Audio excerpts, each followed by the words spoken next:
Olá, meus queridos alunos, tudo bem? Espero que sim. O frio aqui está grande.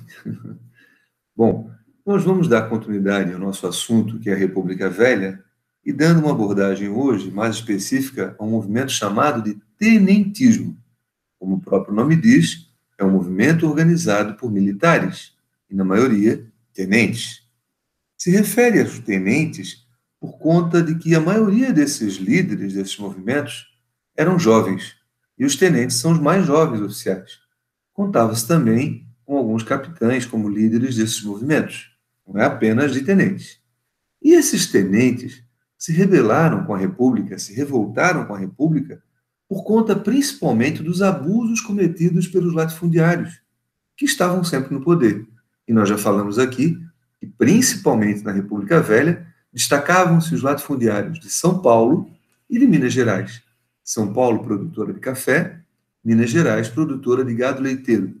A política do café com leite. Então chega um momento que essa política do café com leite começa a se tornar desgastada. E os tenentes se manifestam contra isso quando o governo eleito foi o governo de Arthur Bernardes. Arthur Bernardes, que representava os interesses de São Paulo e Minas Gerais, disputou as eleições contra Nilo Peçanha, que representava os interesses do Rio Grande do Sul, do Rio de Janeiro e de Pernambuco.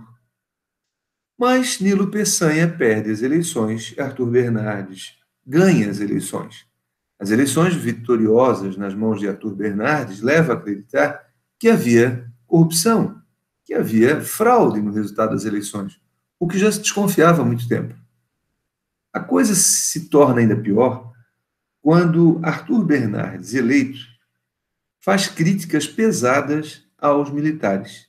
Através da imprensa, cartas foram publicadas falando mal dos jovens militares, principalmente dos tenentes. Só que essas cartas eram falsas e foram comprovadas como falsas. Mas o problema já estava feito.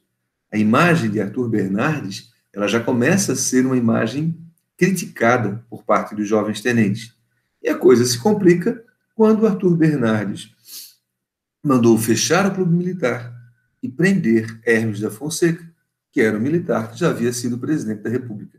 Então havia no nome de Arthur Bernardes um nome antimilitar, certo? E esses militares revoltados por uma questão de querer recuperar a honra, começam a fazer alguns dos levantes. O grande movimento dos militares foi a Revolta dos 18 do Forte, ou também chamada Revolta do Forte de Copacabana. Militares tomaram conta daquele forte no Rio de Janeiro e esperavam que outros que tinham tomado conta do Colégio Militar do Rio de Janeiro se juntassem a eles e saíssem impondo ali o desejo de fazer críticas e de fazer um movimento armado contra Arthur Bernardes. Só que no Colégio Militar isso não rendeu, e os militares do Rio, que eram um número bastante considerável, se tornaram apenas 17, e junto a eles, um civil.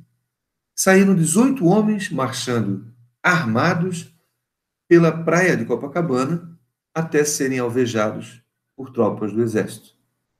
Sobraram apenas 2 dos militares, entre eles o Eduardo Gomes, que ingressou na política depois mais tarde, e outro, Siqueira Campos. Siqueira Campos, que, aliás, juntou-se às tropas mais tarde de São Paulo na chamada Coluna Paulista, comandada por Isidoro Dias Lopes. Mas a Coluna Paulista não teve também sucesso.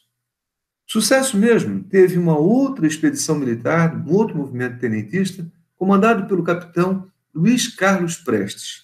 A Coluna Prestes, ela sai pelo interior do Brasil, né, viajando por mais ou menos 12 estados, entre eles Minas Gerais, Mato Grosso, Goiás, Pernambuco, Rio Grande do Norte, Ceará, Bahia, Rio Grande do Sul, Santa Catarina, Paraná.